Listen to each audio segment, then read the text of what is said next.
Palmiry położone około 20 km od Warszawy to szczególnie znane miejsce niemieckich egzekucji, będących częścią planowej i systematycznej eksterminacji polskich elit.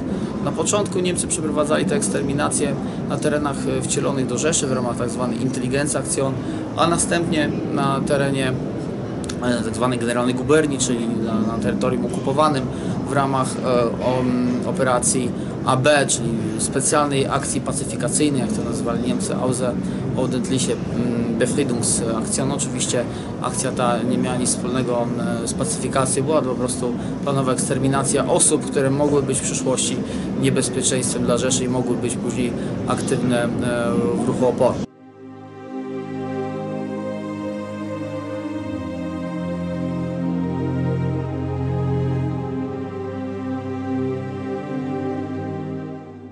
Palmiry zostały specjalnie przygotowane do przeprowadzenia tych egzekucji. Szczególnie oddziały Hitlerjugend i Arbeitsdienstu brały udział w tych przygotowaniach. Częściowo poszerzono polanę znajdującą się obok wsi Palmiry, bo dokładnie w zasadzie miejsce tych straceń to nie dokładnie wieś Palmiry, ale teren znajdujący się obok tej wsi. Poszerzono polanę, wycięto drzewa, usunięto nawet tory kolejowe biegnące w tej okolicy i przygotowano groby, które przypominały rowy przeciwlotnicze, a nawet naturalnie uformowane zagłębienia w ziemi.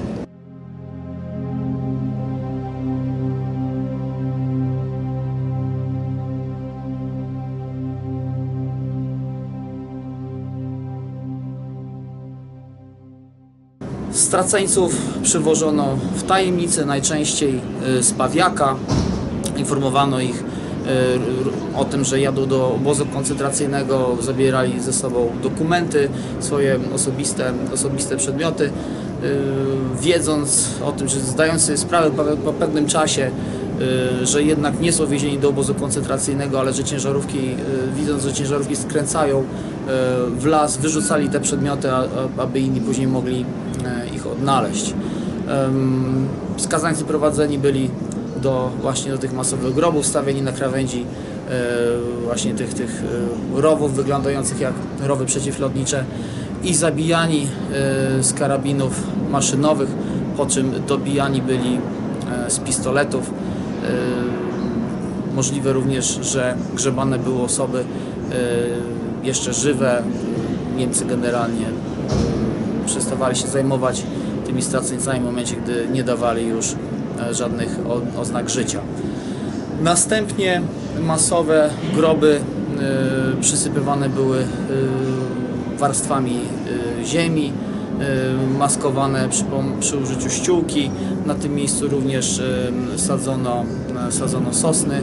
Niemcy zadowoleni byli z tego rezultatu swoich prac. Prawdopodobnie nie myśleli, że te groby łatwo da się później odnaleźć, między innymi dzięki polskiemu ruchowi oporu, który już wtedy wysyłał właśnie obserwatorów na miejsce tych zdarzeń. Dzięki nim wiadomo było, co w Palmirach się działo. Pomimo tego, że Niemcy wysyłali patrole, często patrolowali ten teren, aby nikt się nie dowiedział o tych egzekucjach, a nawet wysyłali do domu pracowników, jeżeli akurat na tym terenie trwały jakieś prace, tak żeby nikt się nie dowiedział o tym miejscu straceń.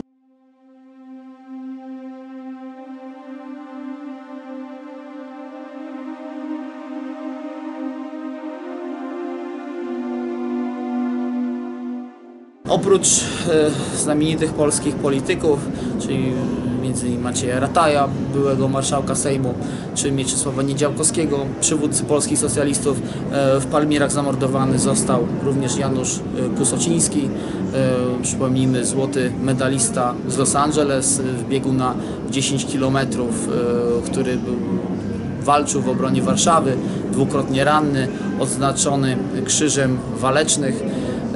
Później pojmany przez Gestapo i brutalnie torturowany w celu wyciągnięcia od niego informacji o innych członkach ruchu oporu. zastrzelony strzałem w tym głowy 21 czerwca 1940 roku w Palmirach.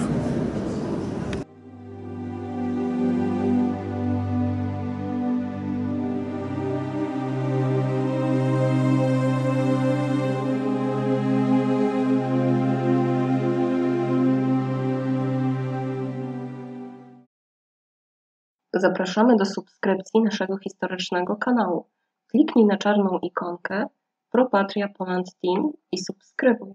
Dziękujemy i do zobaczenia.